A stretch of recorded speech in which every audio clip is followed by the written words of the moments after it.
My 68-year-old neighbor took down a car theft ring after they stole her late husband's Ducen, and the police told her it was probably in Mexico by now. Dorothy's 1967. Ristine wasn't just a car, her husband rebuilt it from scratch during his cancer treatment. Said working on it kept him sane during chemo. When he died last year, she'd sit in it every morning with her coffee, pretending he was still there. 3 weeks ago, it vanished from her driveway. Cops took a report, shrugged, said classic cars get shipped overseas fast. Case closed. Dorothy didn't cry during scream, just said, "We'll see about that." She started with the security footage from every business in a 5-mile radius. This woman who could barely work her flip phone suddenly became a tech expert, taught herself to enhance grainy footage on her grandson's laptop, wound her car on camera heading east, not south to Mexico, put on her best church dress, and visited every seedy used car lot, pawn shop and chop shop in 3 counties, pretended to be a confused old lady looking for a nice car for my grandson. At the 8th place, she spotted a familiar scratch on a bumper in the back lot, her Ason already partially dismantled. She didn't confront them. Instead, she bought a burner phone. Where does a 68-year-old even learn about burner phones and texting photos to someone? Fret out, Dorothy's nephew Marcus used to run with a rough crowd. Still had connections, Marcus told her. These weren't just car thieves, they were moving drugs in the stolen cars, big operation. Dorothy didn't care about the drugs. She wanted her car. Here is where it gets wild. Dorothy started staking out the shop. 5 a.m. every day, sitting in her Corolla with binoculars and a notebook, logging every car, every person, every pattern. The woman mapped their entire operation like she was planning D-Day. After 2 weeks, she had enough. She'd lost faith in them. Instead, she called the DA tip line, read them about the drugs, not the cars.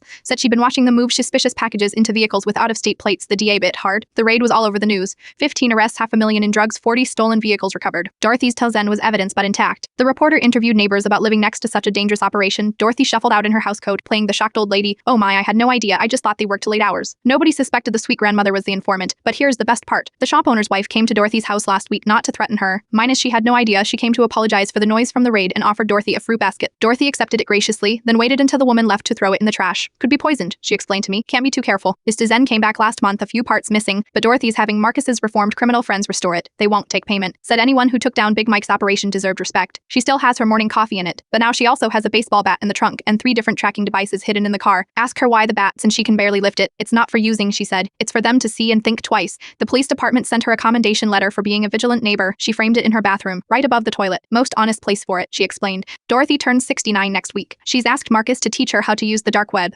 She wants to understand how criminals think. I am starting to think the criminals should be worried about understanding how Dorothy thinks.